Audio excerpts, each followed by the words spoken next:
My father had been married before, and he apparently had another son. I found that out years later, not from him, not from my mother, from doing his paperwork after he passed. And here's the thing, that still wasn't the most surprising part of our relationship. The most surprising part was that two people can share a house for years, eat every meal together, sleep under the same roof every night, and be complete strangers. And that's not me being dramatic. That's just what happened. And I only fully understood that when I was sitting next to him while he was passing. And I opened my mouth and I had absolutely nothing to say. The thing nobody admits out loud, father and son conversations, real ones, they almost never happen. Not because we don't want them to, not because we're terrible people, but because nobody showed us how. And talking about sports is genuinely so much easier than talking about fear or doubt or whether you are actually okay. So we talk about work, sport, what's happening in the world, Donald Trump, traffic, the weather, anything that doesn't require us to actually show up as a real human being with a real inner life. And we call that a relationship. I've done 3 videos in this series about fathers and sons, about the silence, about the distance, about showing up. But this one is something slightly different. Something that took me a long time to actually name.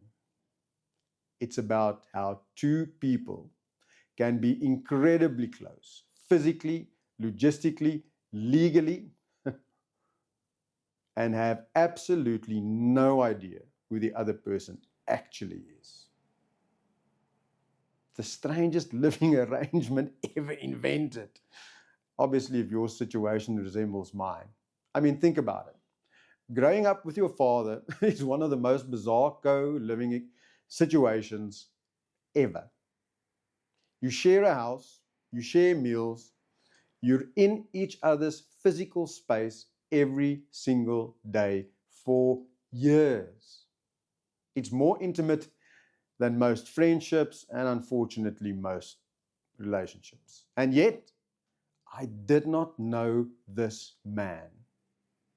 In my house, and I say this without any resentment whatsoever, everything was vanilla. The conversations were vanilla.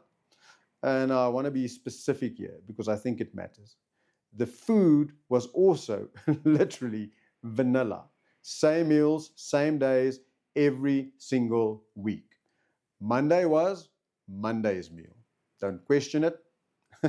Don't expect a surprise. Variety was not a value we held in our house. But here's what I only understood much later. That predictability, that sameness, it wasn't just about food or routine. It was the entire emotional operating system of our house. Keep it safe, keep it surface.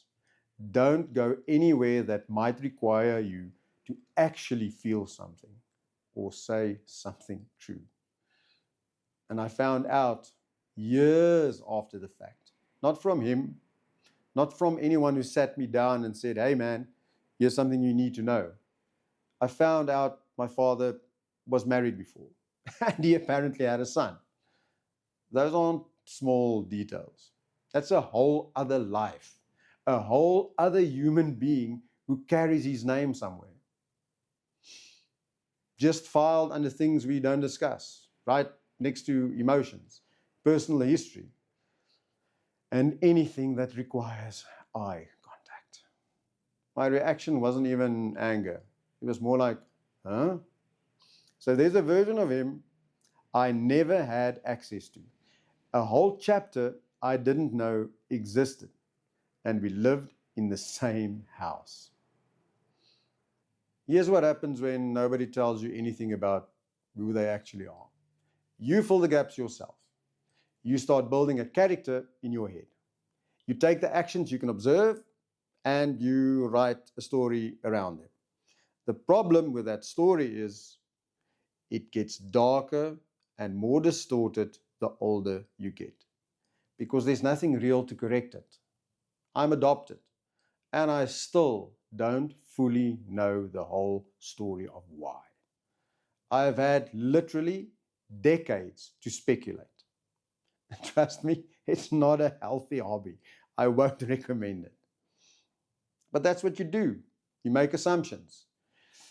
You construct a version of your father based on the 20% of him you can actually see. And then you react to the version you invented, not the person standing in front of you. And your relationship becomes a relationship with a character you wrote, not with him. Now, here's the part that genuinely breaks my brain when I slow down and think about it. He was doing the exact same thing about me. We are very different people. I was not an easy person to speculate about. Trust me. There was a whole bunch of material. And I can only imagine the stories he was telling himself about who I actually was. Neither of us ever checked. Neither of us ever said, yo, hang on, is this actually true? Is this actually who you are? Two people, 40 years, both writing fan fiction about each other, both completely convinced they had the other one figured out. Neither of us had a clue. And because nothing real ever gets said, you build a box, a nice, safe, surface level box where you know exactly what's expected and nothing ever gets uncomfortable. You stay in your box and he stays in his box. You don't ask the questions you don't want the answers to, because you already know the answers won't be honest. They'll just be whatever keeps things manageable. I never shared anything about my personal life. Not my wins, not my doubts, not the things that were falling apart, or the things I was proud of. Because I genuinely wasn't sure how it would land. Would he engage? Would he deflect? Would he just create this awkward silence that somehow made everything worse? So I said nothing, and he did the same. And over time, that becomes a relationship. Well, at least it looks like one from the outside. You're present, you show up, you function together, but it's not a relationship. It's an agreement, an unspoken, never discussed, mutually convenient agreement to just coexist without causing discomfort. Perfectly civil, completely hollow. Time passes quietly, significantly faster than anyone tells you. Life fills the space, work, your own family, your responsibilities. And in the back of your mind, always in the back of your mind, you think, we'll get there, we'll have that conversation later, when the timing is better, when it's going to be less awkward. Yeah, right. I want to be honest about something. And I mentioned this briefly in a previous video, but I want to go deeper on it here a little bit. I think the silence I grew up with didn't stay in that house. I carried it into my first marriage, into the way I showed up or didn't in the early years of being a father myself. And I feel like shit about that. You parent from memory. I've said that before, but I think you can also marry from memory. You can build an entire relationship on the emotional habits you absorbed as a kid. And you do it completely unconsciously without ever realizing that's what's happening. I mean, that's a whole video on its own for later. But here's what happened in my story. Gradually, without either of us planning it or even noticing it, the man disappeared. Not physically, just as a real person with a real story and a real interior life. He became furniture. Familiar, present, unknown. And then a day comes, unannounced, completely unprepared for, and you're sitting next to him, and the machines are doing what the machines do. And this is, theoretically, the moment when everything that was never said finally comes out. And you open your mouth, and you have nothing. Not because you don't love him, not because you don't care, but because you are now being asked to have the most important conversation of your life with someone you have genuinely never spoken to. Not really. You're being asked to go to the deepest place in his final moments with a stranger who also happens to be your father. I had nothing to say. And the silence that had felt completely normal for 40 years became the loudest, most suffocating thing I have ever experienced.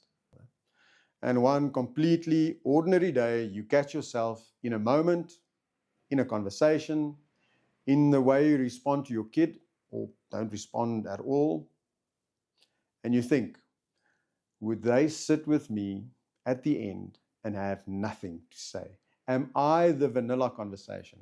Am I the safe box? Am I the man who was present but unknown? Am I doing exactly to them that was done to me? Not out of cruelty, not out of caring, but purely out of habit, because it's all I know. Because here's the truth.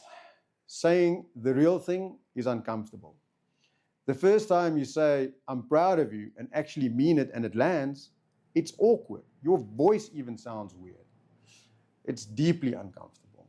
I mean, making this video is uncomfortable, but it is nothing compared to a lifetime of missed connection with someone you love more than your own life. So say it, even if it comes out wrong, even if it's clumsy, even if you have no idea what you're doing. I'm proud of you. I got it wrong, and I'm sorry. I didn't know how, but I'm trying to figure it out. I see you. The conversation you never got, your kid is waiting for it right now, today, not later. Don't make them spend their life writing fiction about you. Don't let them sit next to you one day with nothing to say. Be the one who breaks it.